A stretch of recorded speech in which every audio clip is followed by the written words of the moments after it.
السلام علیکم ورحمۃ اللہ وبرکاتہ۔ نئی ویڈیو کے ساتھ آپ کا دوست کاشف اقبال حاضر خدمت جی۔ آج ہم پھر ایک مرتبہ مفتی صاحب کے پاس حاضر ہوئے ہیں۔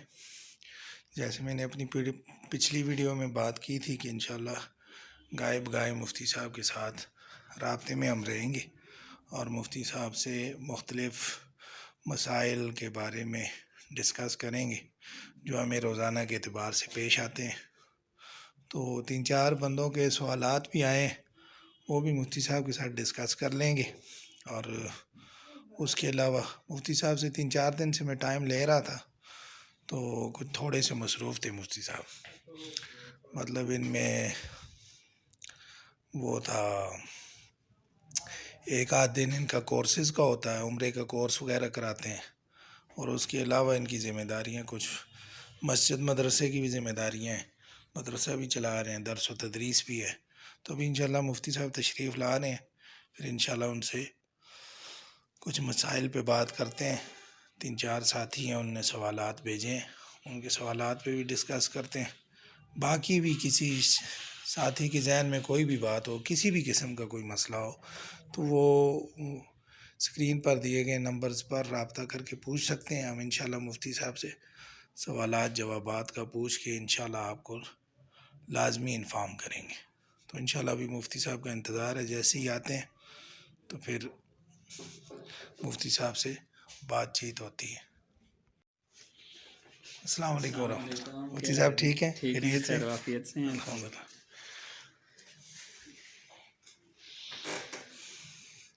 کیسے ہیں جی؟ ٹھیک ٹھاک، خیریت سے ہیں؟ کافی دیر آپ کا ویٹ کی ہے، میرا خیال کہیں کلاس لینے گئے ہوئے تھے آپ؟ جی بس جی خیریت ہے؟ جی شکر ہے اللہ کا، آپ ٹھیک ہیں؟ خیر وقت بس کچھ ویورز کے کچھ سوالات آئے ہیں، میں نے کہا جی آپ سے جی بیٹھ کے ان کے بارے میں ڈسکس کر لو۔ جی اور جی مفتی صاحب خیر و عافیت ہے؟ الحمدللہ۔ بس ہی کچھ ویورز نے مجھ سے سوالات کیے تھے میرے نمبر پہ، اسکرین پہ تو آپ کا نمبر بھی شو ہو رہا ہے، پہلے بھی میں نے آپ کا نمبر اسکرین پر دیا تھا، لیکن شاید آپ کو کوئی کال وغیرہ آئی ہوگی، ظاہر ہے بزی ہوتے ہیں۔ بہرحال 3-4 میرے دوست ہیں، ان نے سوالات کچھ کیے تھے تو میں نے کہا آپ سے رابطہ کروں، ان کے جوابات حاصل کرنے۔ وہ آپ کے حوالے سے کچھ لوگوں نے یہ پوچھا تھا، انہوں نے نکاح وغیرہ کے یہ مسائل پوچھے تھے۔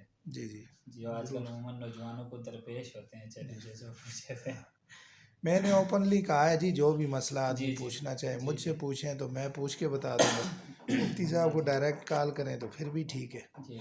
تو ایک ساتھی ہمارے دوست ہی ہیں، کراچی کے اندر ہوتے ہیں، وہ ان کا اپنا کاروبار ہے امپورٹ ایکسپورٹ کا، تو وہ سوال کر رہے تھے کہ یہ نیا گھر جو آدمی خریدتا ہے یا پرانا بھی جو خریدتے ہیں اس کے لیے بینک سے یہ ہاؤس فائنانس الاؤنس جو لیے جاتے ہیں، ان کی شرعی حیثیت پوچھنا چاہ رہے تھے۔ جی وہ جو بینک سے لیے جاتے ہیں، جی ہاں، ہاؤس جی فائنینسنگ کے نام سے، جی بالکل، یہ جائز نہیں ہے۔ جائز اس وجہ سے نہیں کہ اس کے اندر سود آ جاتا ہے، اور یہ کسی صورت میں بھی جائز نہیں ہے۔ تو حتیٰ کہ یہ جو پیچھے کچھ عرصہ پہلے ایک اسکیم چلی تھی کہ جی حکومت گھر کے لیے قرض دے رہی ہے، کہ پتہ نہیں گھر بنا کے دے رہی ہے، آپ کو زیادہ بہتر پتہ ہے، 2-3 سال پہلے، تو اس وقت بھی تمام مفتیان کرام انہوں نے یہی فتویٰ دیا تھا کہ اس کے اندر سودی ہونے کی وجہ سے، سود کا شامل ہونے کی وجہ سے یہ پھر جائز نہیں ہے۔ تو اس لیے ہاؤس فائنینسنگ کے نام پہ جو قرض بینک دیتا ہے یا جو لیتے ہیں کہ اتنے سال میں بھر دو، اس طرح سے قسط، تو یہ سودی نظام، اس سے بچنا چاہیے۔ اچھا حضرت، ماشاء اللہ، اللہ پاک آپ کی عمر میں برکت نصیب فرمائے۔ اس کا کوئی متبادل ہاؤس فائنینس کا؟ جی تو اس کا متبادل یہ ہے کہ وہ بندہ ایسے کرے کہ قرض لے لے یا کسی سے قرض پکڑ لے، تو قرض بغیر سود کے، ابھی یہ بھی ہمارے معاشرے میں اس وقت عجیب سی وبا پھیلی ہوئی ہے۔ کافی لوگوں سے میں نے سنا ہے، ممکن ہے آپ نے سنا بھی ہو، کہ وہ سود پہ قرضہ دیتے ہیں، تو یہ وہ گویا آپ اللہ کے خلاف اعلان جنگ کر رہے ہیں۔ جب اللہ کے خلاف اعلان جنگ ہو رہا ہے، پھر تو کسی صورت میں آپ کا نہ کاروبار ترقی کرے گا، نہ آپ خود بڑھ سکیں گے۔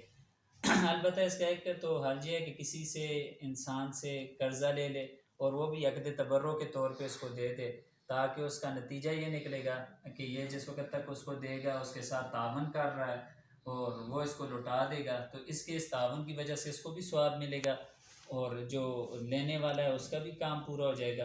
اور دوسرا اسی طرح سے یہ ہے کہ کمیٹیاں وغیرہ ڈال لی جائیں، بی سی وغیرہ ڈال لی جائے، کیونکہ ان تمام چیزوں کے متبادل موجود ہیں، تو اس میں پھر اپنے آپ کو اللہ کے خلاف اعلان جنگ میں نہیں لے جانا چاہیے۔ ماشاء اللہ، اللہ پاک آپ کی عمر میں برکت نصیب فرمائے۔ ایک اور ساتھی ہیں ہمارے باولپور کسی ہیں، وہ یہ پوچھ رہے تھے ادھر ان کے کاشتکاری کا ماحول ہے جی تو بڑے بڑے خسرے ہوتے ہیں، خسرے تو ہر جگہ ہماری جی جی زمینوں کے اندر خسرہ جات ہوتے ہیں، جی تو اگر بڑے خسرے کے اندر کوئی بیع و شرع کرتا ہے، مطلب کوئی پلاٹ خریدتا ہے اور وہ پلاٹ متعین نہیں ہے، جی جی بندہ دینے والا اسے دے دیتا ہے کہ یار اس خسرے میں سے تمہیں 5 مرلے جگہ دے دی ہے، جی جی اور لینے والے نے خرید لی ہے، بعد ازاں ایسا ہوتا ہے کہ جب پلاٹنگ ہوتی ہے یا زمین سیدھی کرتے ہیں تو اس کا پلاٹ بڑا پیچھے چلا جاتا ہے، جو سوچ کے اس نے چیز لی تھی وہ چیز نہیں بن پاتی، یا آگے آ جاتا ہے یا درمیان میں آ جاتا ہے، تو اس کی بیع شرع کیسی ہے؟ دیکھیں یہ تو ایسی چیز ہے کہ جو دھوکے اور فراڈ میں آ جاتی ہے، کیونکہ حضور صلی اللہ علیہ وسلم نے معدوم چیز کی بیع سے منع فرمایا۔ معدوم اس کی حدیث میں یوں مثال دی جاتی ہے کہ درخت پہ جو پھل لگے ہوئے ہیں، اب ایک تو یہ ہے کہ پھل لگے ہوئے ہیں، لگے ہوئے پھلوں کو بیچنا، ایک یہ کہ پھل ابھی چھوٹے چھوٹے ہیں ان کی بیع کر دینا، جب بڑے ہوں گے تو لے لیں گے، یا درخت لے لینا کہ جی جب اس پہ پھل لگیں گے تو لے لیں گے، تو یہ تمام بیع ناجائز ہیں۔ اس کی وجہ یہ ہے کہ یہ بیع جھگڑے کی طرف انسان کو لے کے جاتی ہے۔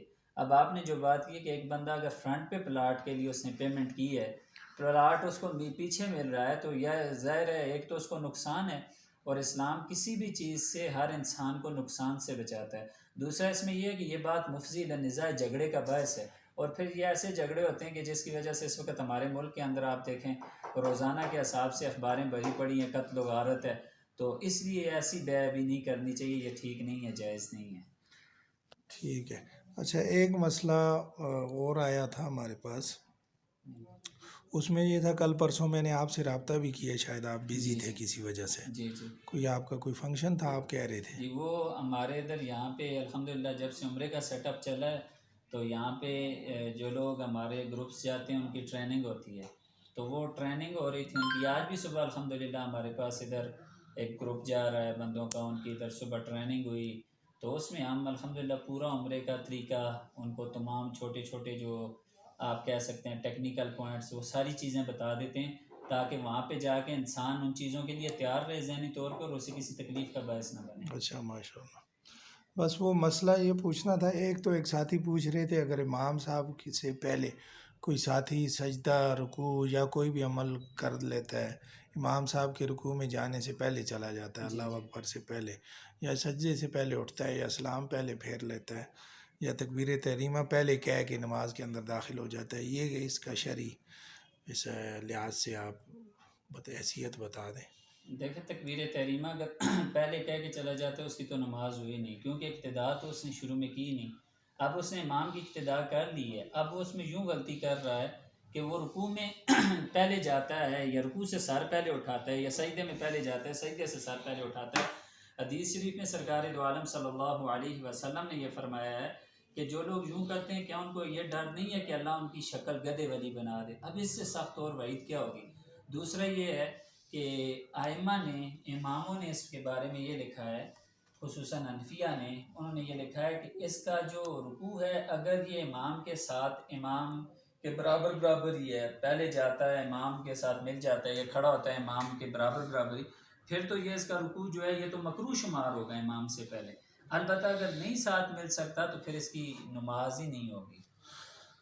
اچھا، اللہ پاک عمل کی توفیق عطا آمین۔ فرمائے۔ آخر میں مجھ سے اب ایک بات یہ پوچھنی تھی جی جی کہ اگر ایک ساتھی نماز پڑھ رہا ہے، مطلب 4 فرض پڑھ رہا ہے یا 4 سنت پڑھ رہا ہے یا وطر پڑھ رہا ہے یا جی جی سنت کوئی بھی نماز پڑھ رہا ہے، جی نوافل جی پڑھ رہا ہے، جی اس کے اندر وہ فی رکعت میں 2 سجدے کرے جی گا، جی اگر وہ ایک سجدہ بھول جاتا ہے جی جی اور سجدہ بھولنے کا وہ کیا کرتا ہے کہ اینڈ میں سجدہ سہو کر لیتا ہے، تو اس کا سجدہ سہو سے نماز اس کی کامل مکمل ہو جائے گی یا نہیں ہوگی؟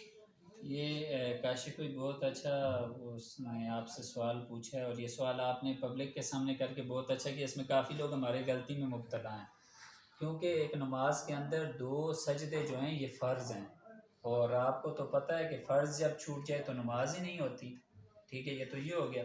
اب ایک بندے نے ایک سجدہ کیا ہے اور مسائل نہ سیکھنے کی وجہ سے وہ سجدہ صاحب کرتا ہے اور سمجھتا ہے نماز ہوگی، نماز تو اس کی نہیں ہو رہی.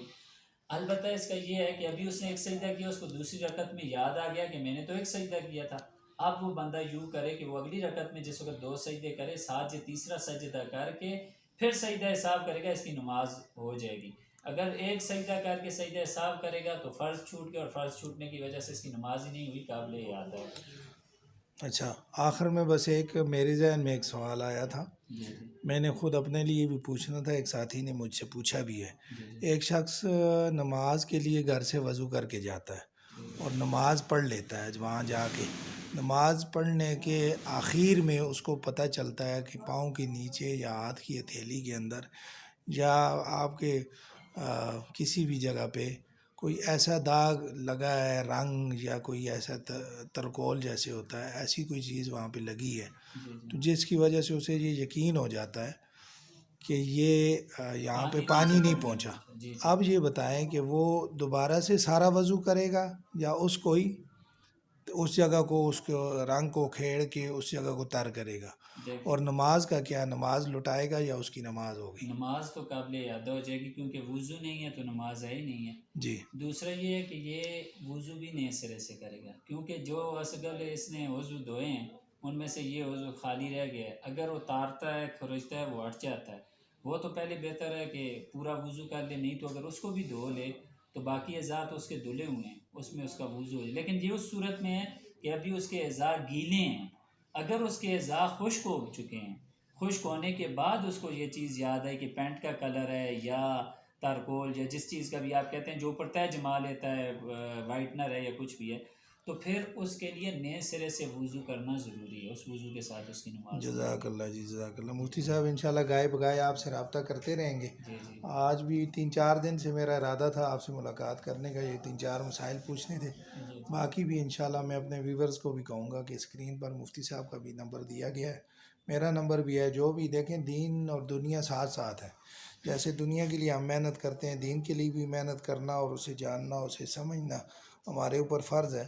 تو کوئی چیز، کوئی بھی مسئلہ درپیش ہو، آپ اسکرین پر نمبر دیا گیا ہے، اس پہ رابطہ کر کے پوچھ سکتے ہیں. اور اس کے ساتھ ساتھ مزید ایسی ویڈیوز کے لیے آپ چینل کو لازمی سبسکرائب کریں اور بیل آئیکن کو بھی لازمی پریس کریں. باقی مفتی صاحب کا اپنا ادارہ ہے، یہ مفتی صاحب نے آج عمرے کی سہولیات ہمیں دیتے ہیں، تو آج عمرے کی سعادت اللہ پاک جس کو دیں تو ضرور مفتی صاحب سے رابطہ کریں. نمبر اسکرین پر شو ہو رہا ہے. اس کے علاوہ یہ بھی ہے نا، جیسے آپ نے فرما دیا، اگر کوئی کہیں اور سے بھی جا رہا ہو تو وہ ہمارے پاس ٹریننگ کے لیے ضرور آئے، کیونکہ یہ ہمارے لیے بھی صدقہ جاریہ ہے. وہ جو افعال کرے گا ہمارا حصہ پڑے گا.